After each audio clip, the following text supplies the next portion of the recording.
Okay, so the next thing I want to discuss is the Lorentz group in 2 dimensions.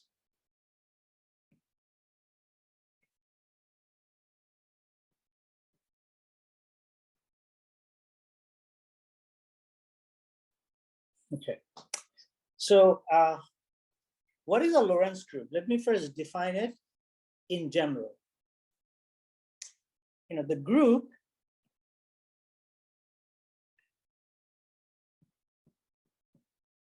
of symmetries that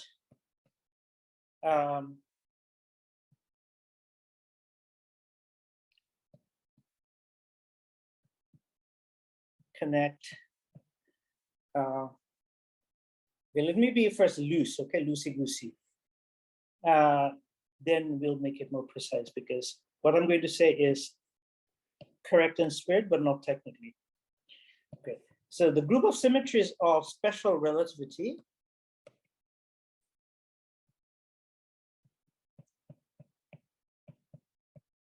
where I'm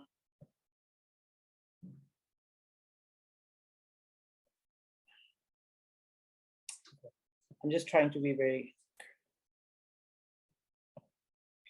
let's just do it like this. And consider special relativity.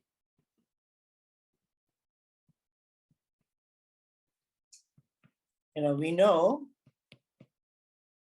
that 2 inertial frames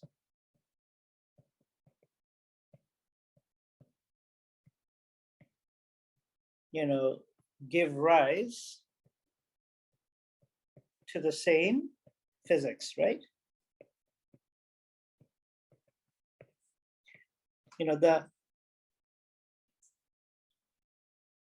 The group of transformations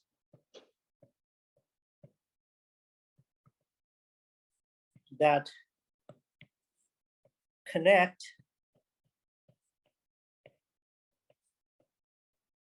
different inertial frames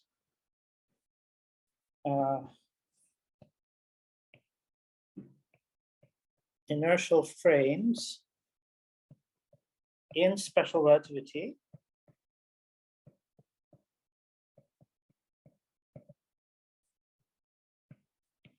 are known as the Lorentz group, okay?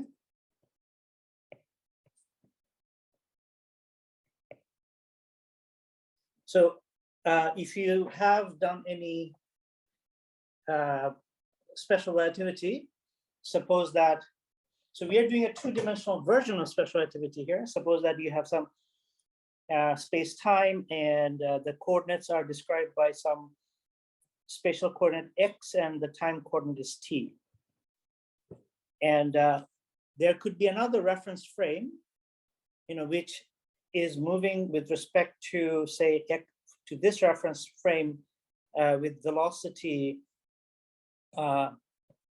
say velocity beta. Beta is v over c, but we are going to take c, the speed of light, to be 1. Then this new reference frame has, say, coordinates x prime and t prime. Then x prime and t prime is related to the original coordinates x and t by a linear transformation, which is of the form gamma times t minus, say, beta x, and then gamma times x minus beta t, okay? So, and this you can write as, say, t prime x prime times some matrix gamma minus gamma beta minus gamma beta, and gamma acting on t and x. Beta, as I said before, is the speed of the reference frame divided by c, but we are going to measure speed with respect to the speed of light, so we can set c to be 1. Then, And gamma, on the other hand, is given by 1 minus 1 over 1 minus beta squared square root. Okay. So these matrices form the Lorentz group.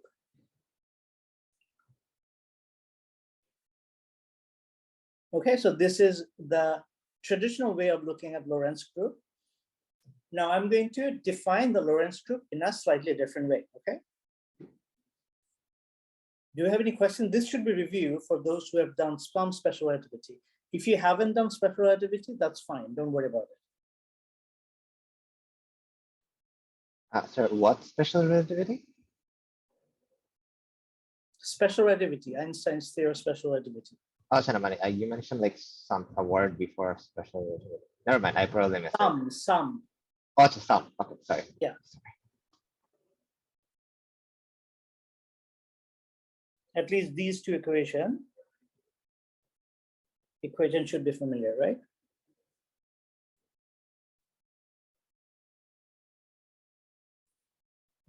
Okay, so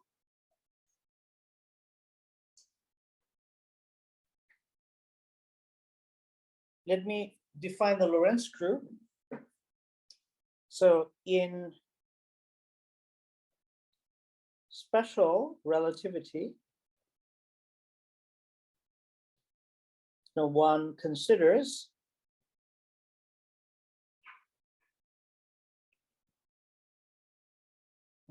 a space-time.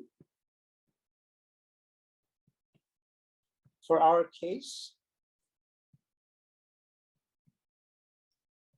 we shall consider a toy space-time, a two-dimensional space-time, okay?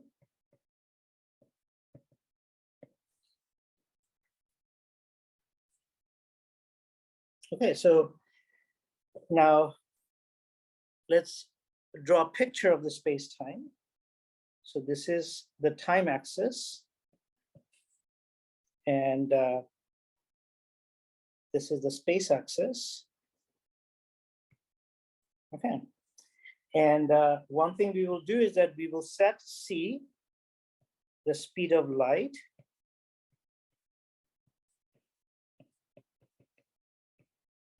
to be 1. That means that we will measure all speed relative to the speed of light. Okay. Now, take 2 points in the space-time. Suppose this is the point number 1, this is point number 2. These are called events. Why are they called events? Because they are both points in space and time. Okay, these are events. So suppose event number 1 is x1 mu. By x1 mu, I mean that t1 x1. So the mu is telling me whether it's x0 or x, the 0th component or the first component. The time component is labeled as the 0. And the second point, we are going to call x2 of mu, and that will be 2, t2 and x2. Okay, is this clear what the notation is here? The notation is very important. Yes, sir. Sir, could you go over the mu part again? Yeah, so events are essentially x mu, and this is a 2 vector. It has x0 and x1. In our case, x0 is the time, and x1 is just the coordinate x, okay?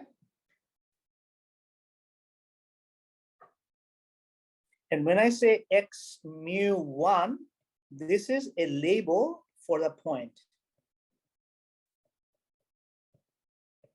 Okay, so for example, this is 1 point, point number 1. So this label is meaning it's referring to point number 1. This is point number 2. This label is referring to the point number 2. Whereas the super index is referring to whether we are looking at the time coordinate or the space coordinate. the time coordinate or space coordinate. Okay. Is this clear? Yes, sir. Yes, sir. So the mu can be either 0 or 1. Exactly. Okay. So now let's consider an interval between these 2 points. What is an interval? It's a length of sorts between these 2 points. So the interval, or more precisely, the interval squared between 2 points is given by delta S 1, 2 squared, and it's minus C squared T1 minus T2 squared plus X1 minus X2 squared. Okay. So this is an interval. This is what we define as an interval. Note that there's a minus sign in front of the time part. There's a plus sign in front of the space part. And in our units where C equals to 1, I can write the interval as del S1, 2 squared is equal to minus T1 minus T2 squared plus X1 minus X2 squared. Sir, why do we have the minus sign in here? That's how I'm defining it. Oh, I see. Okay. But why? Is there any? Yeah, because is it the Lorentzian metric? Like that's how yeah, the it's a different metric- measure. It's not the Euclidean measure. It's a Lorentzian measure. Okay. You will see that this is related to the fact that the Lorentz transformation comes out naturally. Yes, it's called the Minkowski metric. Okay, so I have defined a weird measure between any 2 points on my space. A space with such a notion of distance is called a Minkowski space. Okay, so Minkowski was one of Einstein's teachers who died very young, and Einstein actually named this space Minkowski space. So Einstein had a teacher who was inspired to write papers, based on his students' work. Okay. Maybe one day you will be famous and I will be remembered as your teacher. All right, so now let's define 3 kinds of intervals. Okay. So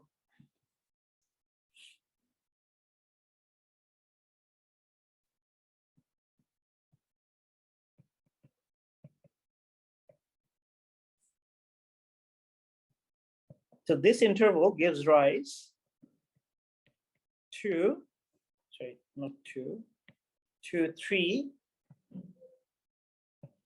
kinds of intervals, or they're more known separations. So for example, if I now redraw the space-time diagram, sorry about that.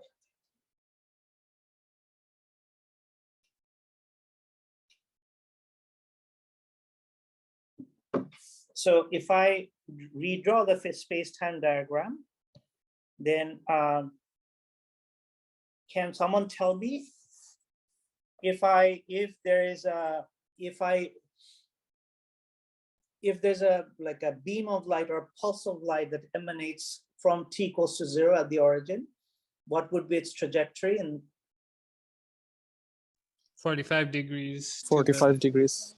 yeah, and that's because I have chosen the speed of light to be 1, right? And then we can also extend it backwards. So this is known as a light cone. Okay, so now let's take a point at the origin. And now let's call then, then we say that this point is, say, x1 of mu is then 0, 0, right? And now we have a choice of x2 of mu. And let me just call x2 of mu just x of mu, because we have chosen one to be 0. And if I take the second point to be inside the light cone, say over here, then the interval is, what is the interval? Is it positive, negative, or 0?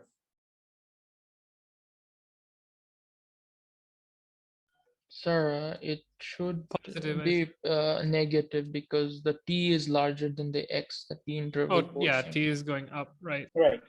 So this is a convention dependent. According to my convention, it's negative. Okay. So such two points which satisfy this are called time-like separated.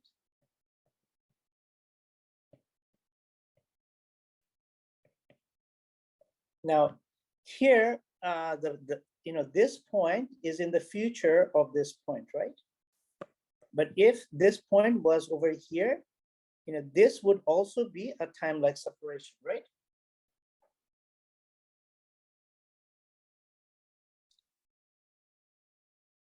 But in that case, so let's call, in that case, this point would be in the past of this point, right? So for time-like separated points, they could be, this vector, you could imagine a vector in this direction. That vector is a future pointing vector. And a vector which would be pointing in this direction would be a past pointing vector, right?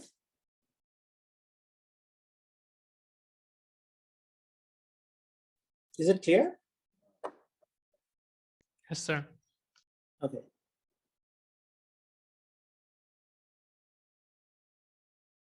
Okay, all right, so this is the time-like separated, but what if,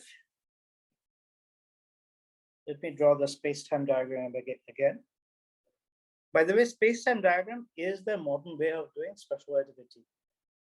No more train platforms, no stuff like that. Okay, now suppose that, so I have again my event at the origin. Another event is on the light cone.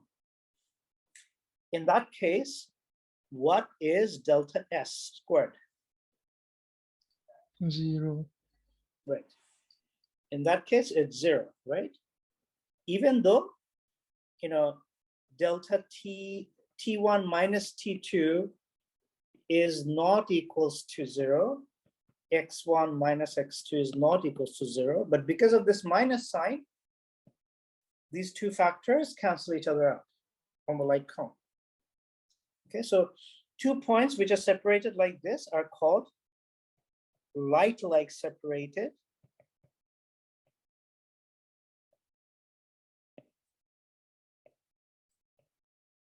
or null separated. Is it like the two events are happening at the same time?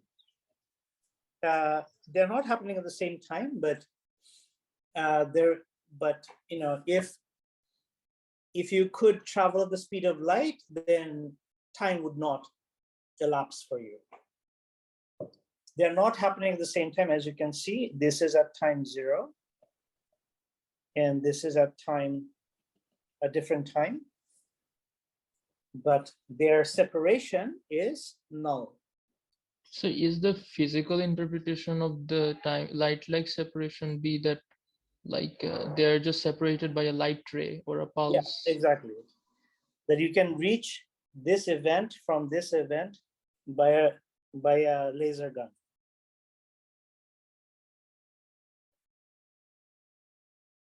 Okay. So the last one is called, suppose that you have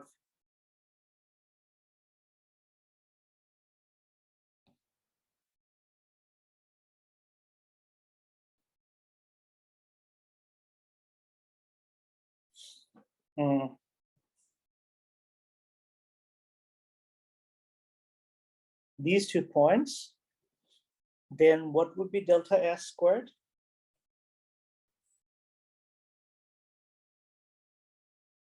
Negative. Negative. Positive. Positive, right? I'm mixing up my conventions all the time. Yeah, I know. I mean, I use the weird convention, the string theory convention and the GR convention. And some people use the particle physics convention. Okay, so such separations are called space-like separations.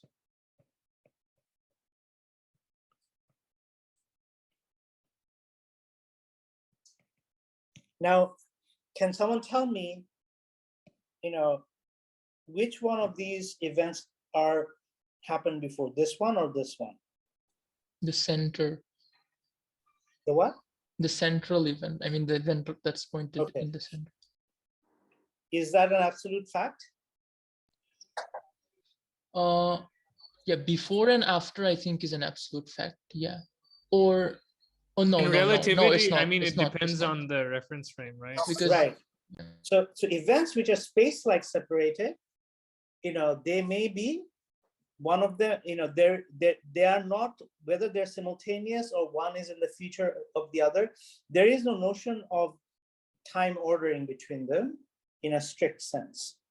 So there would be another reference frame in which, this guy would be anywhere on this, so this is a very bad hyperbola. This guy would be anywhere on this hyperbola.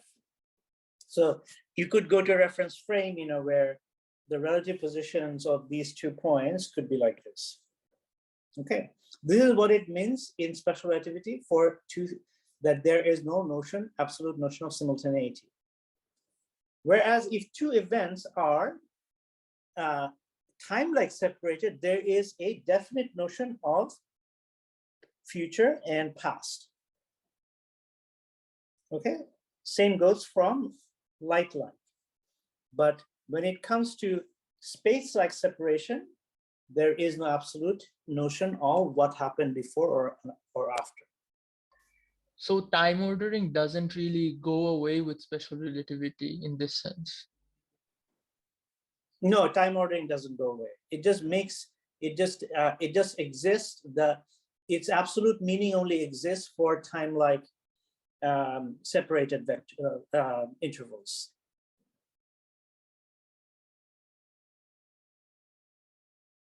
Okay.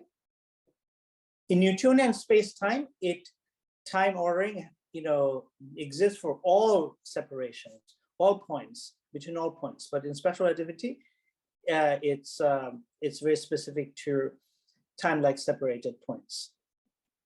So it's kind of like they're so far away from each other that one couldn't go to the other even at the speed of light. So that seems. Yeah, exactly. So, and there would be a different reference frame in which one would be in the past of the other and vice versa.